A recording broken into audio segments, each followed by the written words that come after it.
Hello and welcome to CATSweek. I'm Annalise Poorman. At the Monroe County Board of Health meeting on June 9th, Health Department Director Penny Cottle introduced Lori Kelly, who will take over Cottle's role in 5 weeks on July 15th.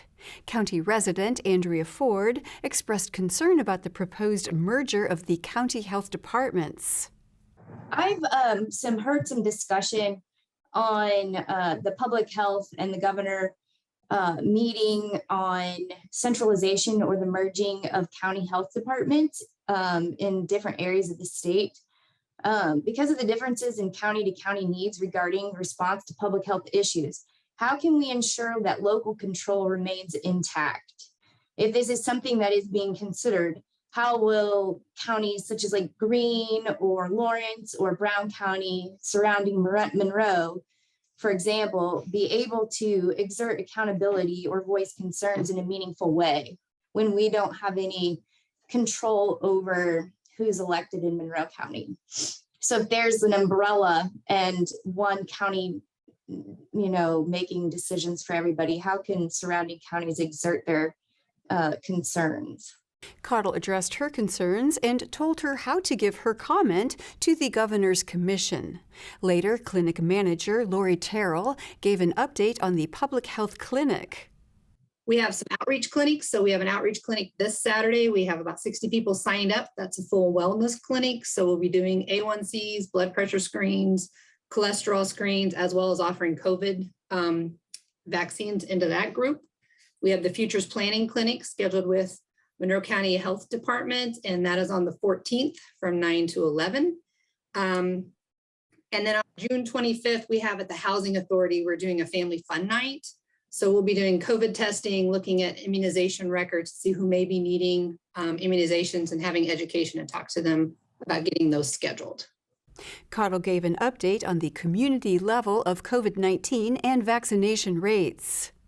But we're still seeing enough in those are what's reported that we know that we have a high level of transmission based on the positivity for those. So again, things are kind of stable, but I try to tell people our community level is low because we're not seeing a lot of severe disease. Doesn't mean that we don't have a lot of transmission going on, because we do. The good news is it seems to be milder as opposed to more severe. So we'll continue to watch that, the data. We're watching the wastewater data as well. Again, we can't draw strong conclusions at this time, but it's very interesting to see kind of what happens, right, around the events, graduation, Little 5, those kinds of things. Then you kind of see spikes come, some spikes maybe with increased in hospitalizations, but overall the numbers have been coming down. So right now it's just kind of extra information to have, no final conclusions to draw from that. Vaccinations are still available. We talked about that. And our vaccination rate right now, I looked at that, between 54 and 72% are fully vaccinated of those that are eligible. It kind of varies by zip code, right? And then if you look at it by age, 50 and over are running 71 to 82% are fully vaccinated of those who are 50 and over. The lowest group at 29% is our 18 and 19-year-olds. So kind of those are the places that we can maybe try to do some extra work. But interesting to kind of watch the dashboard and see what changes come up, and we are continuing to watch that and see where we are. But we would like numbers to continue to come back down, but for the moment I will be somewhat satisfied that they're just not going up. At the election board meeting on June 9th, the board heard from individuals who filed their CFA-4 forms after the deadline. Chair of Monroe County Young Democrats, Anna Abernathy, presented on behalf of the organization and explained they filed their form late due to the treasurer at the time being new. So I'm the current chair of the organization. Our CFA, I believe, was 3.5 hours late. It was submitted by our former treasurer. He has since stepped down. We will be identifying a new treasurer for the upcoming year and identifying an interim treasurer in the meantime. But that treasurer, this was his first time kind of in this role. And so he kind of acknowledged that he was not able to complete his responsibilities fully. So we don't expect to have this problem in the future. The board will vote on whether or not to waive their fine at their next meeting. Later, Mary Van Devender spoke explaining that she is running for Washington Township trustee for the first time and did not understand that she would have to file even though she had not received any donations. This is my first time running, be in office. I'm running unopposed. I read I guess I misunderstood because I didn't have any donations and I hadn't spent any money, that I didn't think I had to file. I now know that that's not the way it works, that you have to file. So I got the call at 3 o'clock on Friday afternoon. I ran and got everything so I could sign it. When I got to the office, they were closed. Sorry. So I had to wait till Monday then to turn it in because you can't, that's mine. I'm sorry. My daughter's traveling out of town, so I wanted to make sure I didn't want to shut my phone off and something happened and I needed to run. So I apologize for any inconvenience that I've caused. I now know that I have to, no matter what, if it's zero, I still have to turn my paperwork in. The board moved to waive the fine since it is her first offense. Election Supervisor Karen Wheeler gave an update on voter registration and asked the board how they would like to handle addresses that are not permanent residences. I actually do have something that came up in regards to registering people. So occasionally we will get, when a person registers to vote, they put in their address where they live, and then they can put in a mailing address. And we take everything just as they say, because they're signing an affidavit. It's not up to us to police that.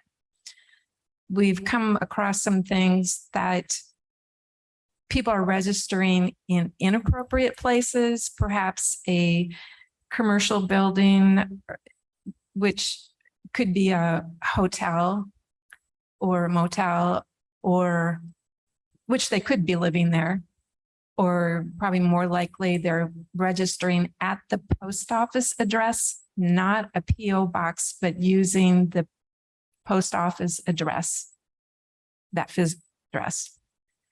The question is, and we talked to the state about this.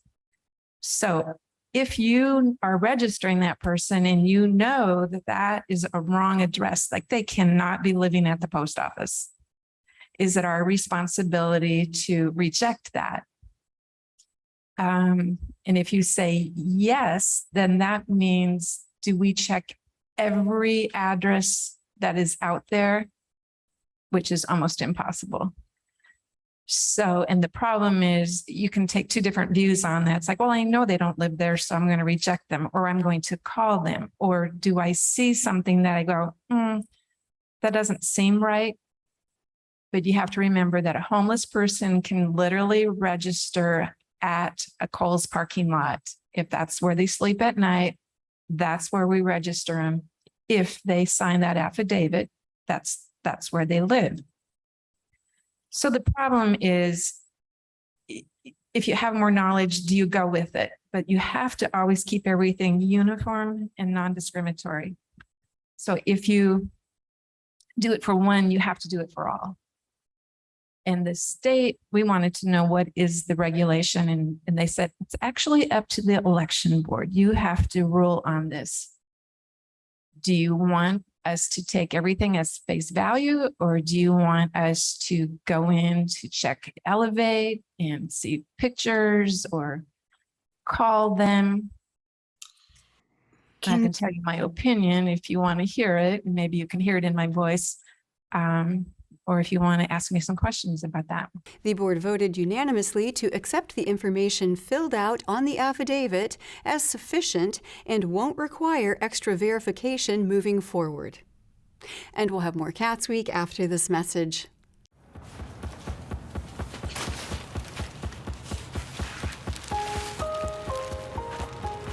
I'm at risk of thinking there's just no point in trying.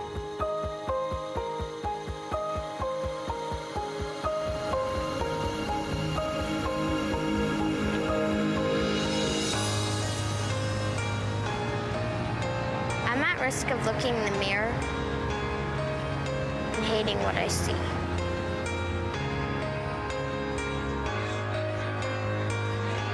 I'm at risk of regretting what I do, just to join the crowd.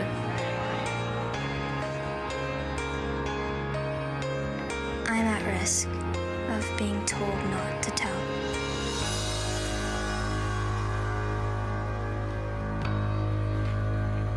And you would never know it by looking at me. Welcome back to CATSweek. At the Bloomington City Council Committee of the Whole meeting on June 8th, Historic Preservation Program Manager Gloria Colombrana presented on the Bloomington National Savings and Loan Association building located at 200 East Kirkwood Avenue. Colombrana asked the council to designate the building as a historic district to protect it from demolition. So this property is also an exemplary example of the international architectural style, which is a style that tends to be a little bit more vulnerable to redevelopment because it was so minimalist with its clean lines during its time. It also not only is it international style, which is part of the modernist style. So you usually associate that type of building with high rises, with skyscrapers in big cities, and this is a very unique sample of a smaller scale structure of this style that served a very localized community using local materials, mainly the limestone, the Bloomington, Indiana limestone. So when I started doing research for this building, this came as a demolition delay. I was able to find some images of when it opened up, and both the interior and the exterior. We're only working with the exterior as part of this, as part of the purview of the HPC. I found this aerial photograph that shows that its location, its placing, and everything is intact. And the only big change has been that the drive-through used to have a roof, and it doesn't anymore. That's basically the only change that we've really found over time. Councilmember Jim Sims asked about criteria that the Preservation Committee has for the designation and asked for information on whether or not there were racial restrictions at the property. Part of your criteria, what I started, historic says exemplifies the cultural, political, economic, social, or historic heritage of the community. And I think part of your research would show, in fact, along with many of the deeds of all the houses that were being sold at the time, had some restrictions, racial restrictions and that sort of thing. I'd be interested in knowing this particular bank that we're asking to designate tonight or next week, if there's anything in your research that can show us that they did anything to mitigate that negative part of history. Since it's kind of listed on all that it's going to do under historic, well, that's historic as well. So I'd just like to hear more about that, unless you have some comments tonight. Okay. Colombrana said that she would research it before the next meeting. On June 8th, at the Monroe County Commissioners meeting, Health Department Director Penny Cottle asked the commissioners to approve the continuation of funding for the Baby and Me program until September. Cottle explained that the funding was initially provided by the National Association of County and City Health Officials and was then taken over by the Indiana Department of Health. According to Cottle, the Indiana Department of Health will not be funding the Baby and Me program moving forward. So we wanted to continue this program at least in order to get the people who were in it through it, right? And so we have those NACHO funds available, and this is to renew that program for a period of time through September so that we can use those funds and see those clients through. The commissioners unanimously voted to approve the funding of the program until September. County Attorney Jeff Cockrell asked the commissioners to approve an emergency declaration to address the cleanup of a property that he said is a public health issue. According to Cockrell, people experiencing homelessness set up an encampment that is unsafe due to hazardous materials being left on site. At last week's meeting, the commissioners approved the cleanup of the camp, but more action is needed to get the work done. This is the property that we had homeless encampment on that we're going through the process of cleaning up the property. We approved that the commissioners approved an agreement last week for up to 5 days for a contractor to come in and remove the trash and hazardous waste. I think the further we get into this, the more we realize that this is a bigger issue than what we began with. And in order to resolve those issues, and the issues are making sure the property is no longer used for camping, making sure that the refuse and waste and hazardous materials no longer accumulate on this property, and that it maintains the drainage function, which is what is why we have it and what it was designed for, that we need to do some additional cleanup work, and we need to do it in a pretty quick manner in order to avoid the issues that we've had out there in the past. Facilities manager Greg Crone shared pictures of the site and explained to the commissioners why the cleanup is necessary. According to Crone, they found thousands of needles and want to ensure that they retrieve any needles that might have been missed in the undergrowth. I've been on site at that location since last Thursday throughout the weekend, and then again yesterday, monitoring the progress of the cleanup.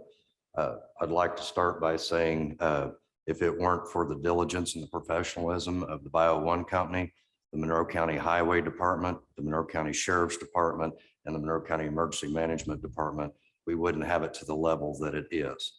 By my estimation, as you can see by the pictures we're including here, these just give you a small scope idea of some of the things that we were encountering. At last count, the number of needles that had been picked up numbered in the thousands. They have buckets full of them.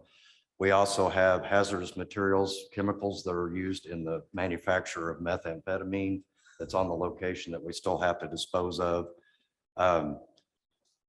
These pictures don't do it justice. This shows you what was readily available, what was stomped down in the heavy paths that people were able to access. This area was originally cleared. I remember it being cleared back in the 80s for that retention to be put in. And since then it's been allowed to grow up. So this is all growth scrub, undergrowth, multifloral rows. So there was a lot of areas that we were not able to access trying to get all this cleaned out. So there still remains items that we haven't found yet and items that we can see that we need to remove brush to get to. I have noticed on every occasion that I've been out there, there's a population attempting to move back in on the property. We had fresh encampments yesterday morning when we came in that we had to take back down. And I did just a drive pass through this morning and could see fresh activity again today. Crone asked the commissioners to approve the reseeding of the property to make the area into a green space so that people will be visible to deputies in the future and to dissuade anyone from sleeping there. So the other issue is this property for our deputies is only really accessible from one side. That is be the north end of the property that runs along the at-home store, their alley behind that. In order to clear that out for the deputies to have a line of sight, we need to remove all that brush and that undergrowth. I'm requesting that we leave all trees over 12 inches, the good healthy trees that are in there, remove everything else, and then seed that so it's a green space. This will allow the deputies to have a line of sight to anywhere on that property. It will also deter the want for building camps because of visibility. They don't desire to be visible, so this will help with that issue. Like I said, we still have items in there for meth manufacture that I want to get back in there and make sure that we've gotten all that out. I need to bring in the state police to pull out what we've already found. The longer we wait on this, the bigger problem we're going to have as far as repopulation of the area. The commissioners approved the emergency declaration unanimously. And we'll have more Cats Week after this message. For hurting families in Monroe County. A contribution to children who are vulnerable and in need of an advocate. A staff that goes above and beyond to support and advocate for children in need of services. The web of remarkable people who are dealing with difficult situations. So many young people that are in need of help and trying to find a stable family, a stable place to live. Without the CASAs to make that happen, many of them would be unable to find a good home. I love being that voice for the child who can't speak for themselves in court. It takes me out of my comfort zone, and it also... Welcome back to Cats Week. The Bloomington Redevelopment Commission voted on a contract with Meridian at their meeting on June 6th. IT Director Rick Dietz presented on the Bloomington Meridian Project to install a fiber optic cable that would provide high-speed internet to the city. Commissioner Cindy Canarney asked about the financial sustainability of the investment. Meridian Representative Nick Phillips responded. So to answer that question, we've obviously been doing a lot of development work over this for the past year plus. And the way Meridian structured this, there's a couple things that are taken into account, right? Obviously, the main driver is the cost element of building the network. That is the significant driver. So we've been working with our construction partners throughout, and we have fixed prices from them. So we have a very strong understanding of what it's going to cost us to build this network. We've also been working with both internal resources and outside consultants to develop a forecast of user subscribers and how they ramp up over time. So with that, we've taken that to our investment committee and signed off on the long-term plan. Now, for those of you who were there last week, we talked about Meridian's long-term view. So I mean, this does, maybe have longer payback periods than others would look at. But that's what fits our investment profile. And then I guess the other thing we point out that in the event that our prognostications are completely wrong, that's a risk that is ultimately borne by Meridian when there's no risk to the city. So ultimately, the network will always stay in place. And I think we touched upon this question briefly last week. The cost to operate the network once it's built is relatively small. So it would never make sense to not operate it once it's in the ground. So the network operation will continue no matter what. We would never rip it out. Ultimately, though, if it doesn't meet the projections, that's a risk that it's going to cost Meridian money. The commission voted unanimously to approve the contract with Meridian. The City Council will hear about the project at their next meeting. On June 6th, at the Bloomington Utilities Service Board meeting, Utilities Project Coordinator Nancy Axum presented a contract with Somo Development Company for the extension of water and sewer lines. Yes, this is somewhat similar to what we've done in the past for what we called water main installation credits. Now they're called water and sewer extension revenue allowance refunds. The IURC has added sewer to their area of oversight for these types of things. Usually we only go to them for water. But what these are is a reimbursement to the contractor, the developer, for kind of like an asset value. When they turn that main over to us, we pay back to them an amount of the revenue that we get from that for the next 3 years. The adjustment or calculation is explained in that agreement, but if you have any questions or want any clarifications, I can answer that for you. The board unanimously approved the contract with Somo Development Company. Director of Utilities Vic Kelson informed the board that there are currently 7 vacant positions, which he hopes to fill as soon as they find qualified candidates. It really is a tough time right now. We're not getting as many applicants as we're used to seeing. In T&D, the last time I checked, we did get a new hire last week. So I think we are 7 short in T&D, 4 laborers, a line person, and 2 in meter service, I believe. But we are currently short-staffed there.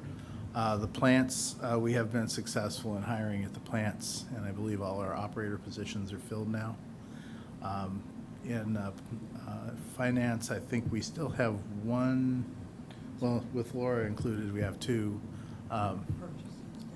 And purchasing's down a couple as well. So we are, recruiting is slow. We do have some positions that are advertised as open until filled. And we get a few applications each week, but we haven't been getting a lot of qualified applicants for some of these positions. The next Bloomington Utilities Service Board meeting will be held on June 21st. And that is all for CATSweek. Thank you for joining us. For CATS and WFHB, I'm Annalise Poorman.